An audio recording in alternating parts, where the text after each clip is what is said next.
5 जून से 16 जून तक चल रहे इस सांस्कृतिक महोत्सव का, आज की इस गंगोत्सव का आज एक नए संकल्प के साथ विदाई समारोह चल रहा है। आप देख सकते हैं कि किस तरीके से यहाँ पर उपस्थित राजधानी पटना से किस तरीके से कंगन घाट पर लाखों की संख्या में अपनी सभ्यता और संस्कृति को पहचानने जानने और यहाँ जिस तरीके से एक उत्सव मनाया गया है उसको लेकर के कई वरिष्ठ कलाकार और देश विदेश के जाने माने कलाकार सहित देश के नामचीन कलाकारों ने भी हिस्सा लिया और अपना प्रदर्शन किया। तो हम आपको दिखाने जा रहे हैं कि किस तरीके से 5 जून से शुरू होकर के 16 जून तक चले 11 दिवसीय महोत्सव का आज अपनी सभ्यता को, अपनी संस्कृति को सर्वोपरि मानने का संकल्प लेकर के एक नया आगाज शुरू हुआ है, जो आने वाले वर्षों में कई दिनों तक याद किया जाएगा। और निश्चित तौर पर हम कह सकते हैं ऐसे महोत्सव अगर सालों साल होते रहे तो धूमिल हो चुके अपनी सभ्यता और संस्कृति के ऊपर से बादल छल जाएंगे और फिर से एक बार भारत अपने अमर गौरव को प्राप्त करेगा। और निश्चित तौर पर हम कह सकते हैं कि जिस तरीके से कई वर्षों से हमारे संस्कृति को लेकर के सवाल उठते थे और लोग बोलने मनाने से डरते थे, उसको यह भीड़ और यह भक्तों की भीड़ देख करके समझ आना चाहिए कि भारत अपने सांस्कृतिक पुनरुत्थान की ओर नया कदम बढ़ा चुका है। और जिस तरीके से 2024 में भारतीय सभ्यता संस्कृति की पुनरुत्थान होती वैसे ही आज भी एक नए गंगोत्सव से नया संकल्प स्थापित किया जा रहा है। इस अवसर पर भारतीय सिनेमा जगत के सुप्रसिद्ध कलाकार श्री मुकेश खन्ना ने बिहार सरकार के मंत्री के साथ मिलकर के दीप प्रज्वलित कर कार्यक्रम की शुरुआत की।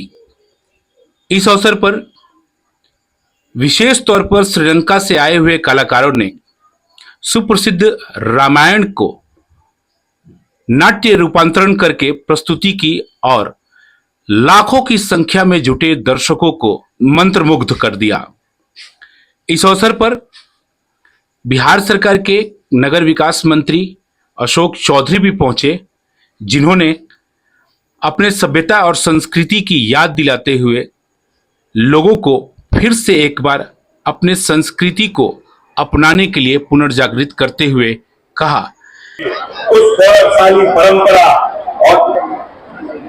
और इतिहास को और माता पटन देवी की जो हमारा स्थान है उस गौरवशाली परंपरा और इतिहास को हम दोबारा पाने का, और जो माननीय नेता नीतीश कुमार जी ने सपना देखा है एक नए बिहार का, उसको बनाने में हम सब लोग संकल्पित होंगे। याद रखिएगा ये वही बिहार है जहां मौर्य काल में इस हिंदुस्तान को सोने की चिड़िया कहा जाता था। अफगानिस्तान से लेकर बांग्लादेश तक यहीं से मौर्य वंश ने पूरे देश में शासन करने का काम किया था। आइए हम सब मिलकर एक नए बिहार का निर्माण करें, एक नए बिहार का हम सब नए जो कलयुग का हमारा बिहार हो, जहां हमारे सभी भाई बहन जाति पाति से उठकर अपनी आर्थिक संपन्नता के साथ जी सके और जो हमारी पुरानी वैभवशाली परंपरा थी उसको दोबारा पा सके। बहुत बहुत धन्यवाद। कि आज इस गंगोत्सव के समापन से हम यह संकल्प ले रहे हैं कि अपने सभ्यता और संस्कृति पर हमें गर्व होना चाहिए। वहीं मुकेश खन्ना साहब ने अपने वक्तव्य में लोगों को महाभारत की याद दिलाई, शक्तिमान के डायलॉग्स बोल करके उन्हें मनोरंजित किया। तो हमारे देश की संस्कृति को जानना बहुत जरूरी है। हुनर की बात सबसे बड़ी रिक्वायरमेंट है कि आज के देश के बच्चों को पकड़ के वापस लाओ और उनको देश की संस्कृति दिखाओ किसी भी रूप में। आप ट्राई कर रहे हो, अच्छी बात है। क्या कुछ कहना चाहेंगे सर, जिस तरीके से 11 वर्षों में भारत ने अपने पुनर्स्थापित स्थापना किया है, अपने स्वाभिमान को फिर से स्थापित किया है, इन सारी चीजों को लेकर। अरे मैं मोदी जी को बोलूंगा विजयी भाव पुत्र, और कुछ नहीं कह सकता। आगे बढ़े, बहुत कुछ करना बाकी है, 11 साल भूल जाइए, जिंदगी भर काम करना पड़ेगा। Thank you. सभ्यता और संस्कृति की